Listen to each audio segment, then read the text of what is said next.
E aí pessoal, aqui quem fala é André Cadori e esse é o About Money. E antes de começar esse vídeo, quero pedir como sempre aquele like e também uma inscrição aqui no nosso canal, caso você ainda não seja um inscrito. Nesse vídeo, novamente, estarei trazendo um filtro de ações, filtrando baseados no PVP, Preço sobre Valor Patrimonial.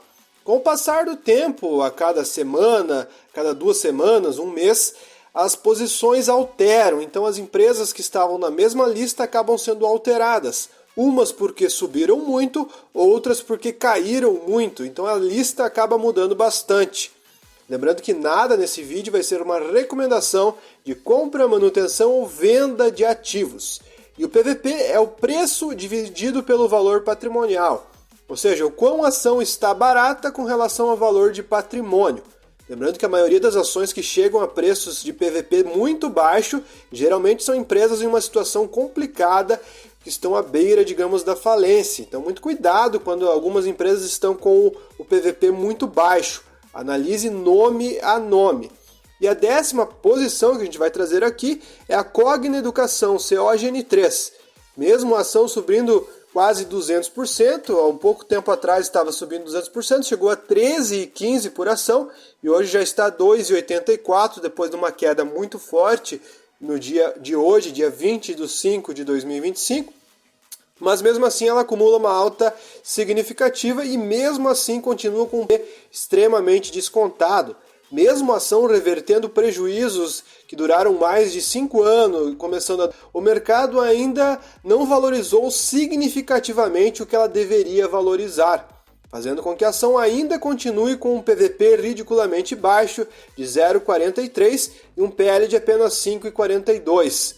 Com indicadores positivos em todos os critérios, a empresa virou o jogo. Ela tinha indicadores negativos em praticamente tudo, agora os indicadores são todos positivos. O yield ficou em 2,3%, nada mal para uma empresa que só dava prejuízo.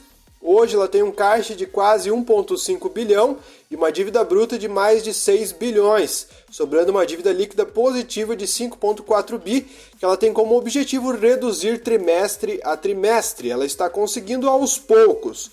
Lucrou quase 100 milhões de reais no último trimestre e no acumulado dos últimos 12 meses quase 1 bilhão de lucro. E a próxima ação aqui da nossa lista é a FIEI4, que é a FICA, valendo 25 milhões de reais na Bolsa de Valores. A empresa tem indicadores negativos em praticamente tudo e tem um PVP justificável de apenas 0,33. A ação está bem barata, mas tem motivos para isso, já que ela tem indicadores negativos em todos os critérios e um caixa muito baixo de apenas 830 mil reais para uma dívida de mais de 12 milhões de reais quase. A empresa está numa situação complicada com o EBITDA negativo e lucro zerado praticamente. Lucrou no último trimestre devido a ganhos não recorrentes, mais de 3 milhões, mas o acumulado dos últimos 12 meses é um prejuízo de 636 mil reais. Uma empresa bem pequena se comparado com a maioria da Bolsa de Valores, uma das menores empresas da Bolsa que está numa situação difícil, justificando o PVP tão baixo. Próxima ação da lista é a LVTC3, a WDC Networks, a Live Tech da Bahia, custando apenas R$ 3,18 por ação. Ela já custou muito menos, R$ 2,02 por ação há pouco tempo atrás. Continua mesmo depois dessa alta com PL de apenas 6,29 e um PVP de apenas 0,30. Tem indicadores positivos em todos os critérios e um yield de 6%. Caixa de mais de 144 milhões e dívida bruta zerada. A empresa lucrou 8 milhões no último trimestre e 32 milhões nos últimos 12 meses, mas mesmo assim o mercado não está dando o valor justificável para a ação e ela subiu, só que não o que seria interessante, fazendo com que ela ficasse com o PVP ainda baixo. Próxima ação com o PVP baixo, mas também justificável, é Multilaser, MLAS3, custando R$ 1,07 por ação, perto da mínima que foi R$ 1,01 por ação. Ela tem um PVP de apenas 0,30, indicadores negativos em todos os critérios porque vem dando prejuízo, lucrou no último trimestre, mas continua com um apanhado geral ruim. Vamos ver se ela vai virar o jogo. Caixa de mais de 400 milhões para a dívida bruta de 689 milhões, sobrando uma dívida positiva de mais de 216 milhões, uma dívida líquida. Lucrou 64 milhões no último trimestre, mas o que assustou foi um EBITDA negativo. E no acumulado dos últimos 12 meses, um prejuízo de quase 200 milhões de reais. Próxima ação aqui da nossa lista é a DASA 3, que é Diagnóstico das Américas S.A., custando 1,83 e muito perto da sua mínima, que foi 1,63. A ação acumula desvalorizações significativas em todos os anos. Desde 2021 até agora, todos os anos ela tem mega desvalorizações e só vem caindo. PVP de apenas 0,29, dada tantas as quedas. Mas justificável porque ela tem indicadores negativos em tudo. Caixa de mais de 3 bilhões, só que uma dívida bruta elevada de quase 13 bilhões de reais. Deu um prejuízo de mais de 100 milhões no último trimestre e mais de 1 bilhão se considerarmos o acumulado anual. Próxima ação da lista do setor de commodities, a Usim 5, a Uzi Minas. Valendo 6 bilhões na bolsa, a empresa está cotada a 5,45 e com um PVP absurdo de apenas 0,28. Mas mesmo assim ela não está barata, porque o PL é de mais de 48. Tem indicadores positivos, mas todos muito reduzidos se comparados com o passado. Yield zerado, não está mais pagando. Caixa de mais de 6 bilhões para a dívida bruta de 7,8, sobrando uma dívida líquida controlada de mais de 1 bilhão. Gerou um lucro de 300 milhões no último trimestre, até que interessante, mas no apanhado anual apenas 140 milhões de lucro para Uzi Minas, resultados bem reduzidos se comparados com tempos atrás, onde ela era cotada a preços muito mais altos. Próxima ação da lista é a Viveo, a VVIO3, CM Hospitalar.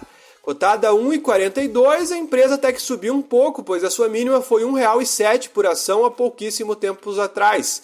Tem um PL negativo porque está gerando prejuízo e um PVP absurdamente baixo de apenas 0,25, indicadores negativos em todos os critérios e yield zerado. Caixa de mais de 800 milhões para a dívida bruta de quase 4 bi, sobrando 2,8 de dívida líquida positiva. Uma situação bem desconfortável, porque a empresa vem gerando prejuízo de 58 milhões no último trimestre e de mais de 1,4 bi se considerarmos o apanhado anual. Próxima ação aqui da nossa lista é Elbor, uma empresa de construção civil, HBOR3, cotada apenas 2,59. Porém, a sua mínima foi 1,25 há pouquíssimo tempo atrás, então ela está até dando resultados interessantes, assim como a Cogna. Diferente das outras ações que estão numa situação negativa, a Cogna e a Elbor da lista até agora são as mais positivas em resultados. Está com PL de apenas 6,07 e um PVP absurdamente baixo de 0,24. Indicadores positivos em todos os critérios, não são tão altos, mas pelo menos são positivos. Caixa de mais de 225 milhões e dívida bruta elevada de mais de 1,7 bilhão. Porém, gerou um lucro de quase 8 milhões no último trimestre e de mais de 57 milhões se considerarmos o apanhado anual. Para uma empresa que estava numa situação mais complicada anteriormente, ela melhorou bem, valorizou mais de 97% somente nesse ano de 2025, justificando essa melhora operacional. Próxima empresa aqui da nossa lista é a Timasa, ATMP3, custando apenas 1,15 perto da mínima que foi 1,5. Tem indicadores negativos em praticamente tudo, bem bagunçados, os números dela inclusive, mas um PVP reduzido de apenas 0,21 e justificável. 68 milhões de caixa para uma dívida bruta elevada de mais de 220 milhões, assustando bastante, já que a empresa só dá prejuízo. Prejuízo de 68 milhões no último TRI e de mais de 140 milhões de prejuízo se considerarmos o apanhado dos últimos 12 meses, uma situação bem desconfortável para as ações da Atimasa. E por fim, a última ação aqui da nossa lista, mas não menos importante, a HBRE3. HBR Realty, uma empresa de exploração de imóveis cotada a 3,75, longe da mínima de 2,61, mas também longe da máxima de R$ 6. Está pelo menos positivada em resultados e um PL positivo de 10,91 e um PVP ridiculamente baixo de apenas 0,19. Indicadores positivos em todos os critérios, mas bem reduzidos. Yield não tem, porque não pagou. 150 milhões de caixa, mais uma dívida bruta elevada de mais de 1,5 bi. Gerou um prejuízo de 28 milhões no último trimestre, mas no acumulado anual, 35 milhões de lucro. Enfim, pessoal, o vídeo foi esse, espero que vocês tenham gostado. Se você gostou, deixe seu like, se você não for inscrito, se inscreva. Muito obrigado e até o próximo vídeo aqui do nosso canal.